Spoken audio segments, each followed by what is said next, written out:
Assalamualaikum warahmatullahi wabarakatuh.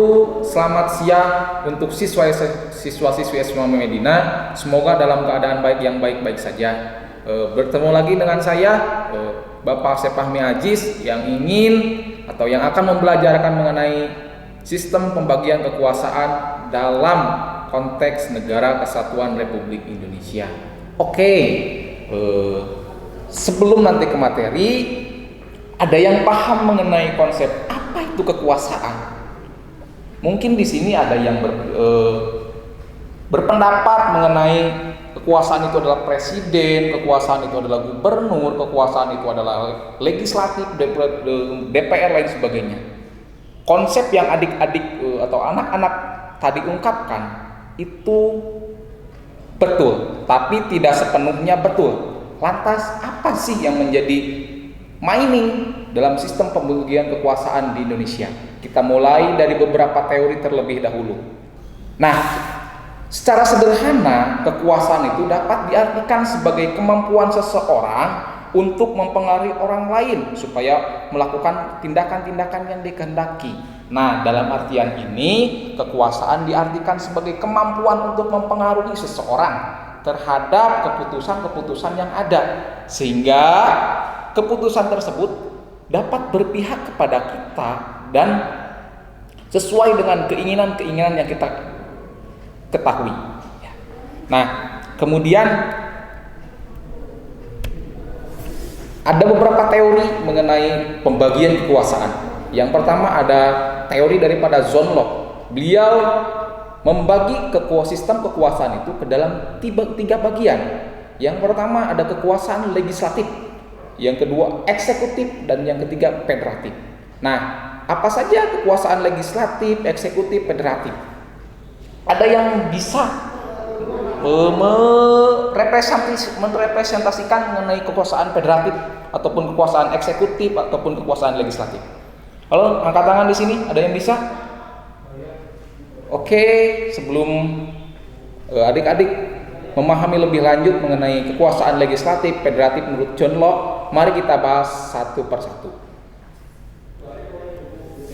Nah, kekuasaan legislatif menurut John Locke, beliau mengungkapkan bahwasannya kekuasaan legislatif yaitu kekuasaan untuk membuat undang-undang. Nah, di sini atau di Indonesia ini kekuasaan legislatif itu diamanahkan kepada anggota dewan atau anggota parlemen.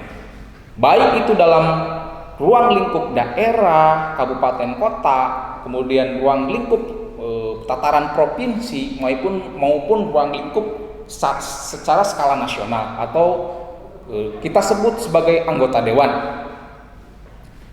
Yang tugasnya mereka adalah merumuskan segala undang-undang yang ada sehingga menjadi produk undang-undang yang kita pakai sampai saat hari ini, gitu kan.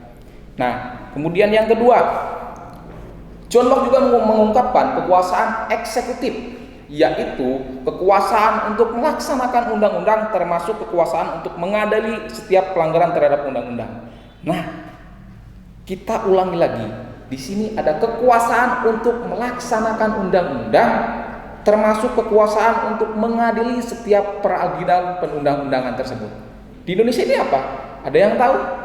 Nah, di Indonesia ini diamanahkan kepada Mahkamah Agung sebagai pelaksana undang-undang dan sebagai pengadil undang-undang. Seperti itu ya. Untuk lebih jelasnya nanti mengenai struktur atau lembaga-lembaga negara ada di pertemuan yang kedua. Oke. Yang ketiga juga ada kekuasaan federatif. Nah, John Locke mengungkapkan bahwasannya kekuasaan federatif itu diibaratkan sebagai pelaksanaan hubungan luar negeri. Di Indonesia kita tahu bahwasannya ada Kementerian Luar Negeri yang menangani hubungan-hubungan luar negeri Indonesia, baik itu kerjasama bilateral, multilateral, maupun kerjasama di bidang lainnya. Yang kemudian Kementerian Luar Negeri ini nanti akan menurunkan tugas-tugasnya sesuai dengan kerjasama yang dianutnya atau kerjasama yang dijalankan sesuai dengan kekuasaan atau daripada kementerian-kementerian yang ada di Indonesia. Nah, dapat diingat ya teman-teman semua, tadi bahwasanya menurut John Locke itu kekuasaan itu terbagi tiga: legislatif, eksekutif, dan federatif. Diingat ya teman-teman semua. Oke, setelah John Locke ada satu ahli lagi yang sangat terkenal di Indonesia, yaitu menurut kekuasaan menurut Montesquieu. Ya, yang pertama hampir sama, yaitu kekuasaan legislatif, di mana kekuasaan untuk membuat atau membentuk undang-undang sama, lembaganya di Indonesia ada. DPR, DPRD, kota, provinsi, ya. Kemudian ada DPD juga sebagai pengawas. Kemudian ada konsep yang kedua, yaitu kekuasaan eksekutif, yaitu kekuasaan untuk melaksanakan ketentuan undang-undang. Sama juga lembaganya. Namun di dalam arti eksekutif di sini, Montesquieu tidak hanya di Indonesia itu tidak hanya MA saja, tapi ada lembaga kepolisian, lembaga-lembaga negara lainnya yang senantiasa menjaga ketertiban dan keamanan di negeri kita tercinta. Nah, ini yang terakhir, kekuasaan yudikatif. Nah, kekuasaan yudikatif itu kekuasaan untuk mempertahankan undang-undang, termasuk kekuasaan untuk mengadili setiap pelanggar terhadap undang-undang. Ya, di Indonesia banyak sekali ya mengenai sistem hukum, nanti akan dibahas melalui pertemuan-pertemuan selanjutnya. Ini sebagai orientasi awal mengenai sistem pembagian kekuasaan yang ada di Indonesia. Nah, kekuasaan tadi dikatakan bahwa kekuasaan untuk mempertahankan undang-undang. Ya, di Indonesia ini sangat ironis ya, di mana setiap orang menganggap bahwasannya peraturan itu dibuat untuk senantiasa dilanggar. Padahal tidak demikian. Undang-undang itu dibuat, peraturan itu dibuat sejatinya untuk ditaati agar terjadi ketertiban dan kenyamanan di masyarakat. Ya, seperti itu. Nah,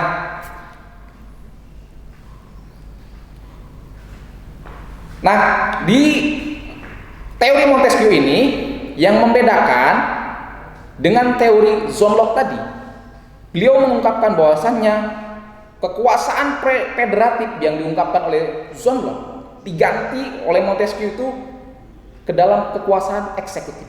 Ya, fungsinya adalah untuk mengadili dan dijadikan kekuasaan yang berdiri sendiri. Ya, meskipun di Indonesia ini tidak ada lembaga tinggi, tapi lembaga ini senantiasa berdiri di atas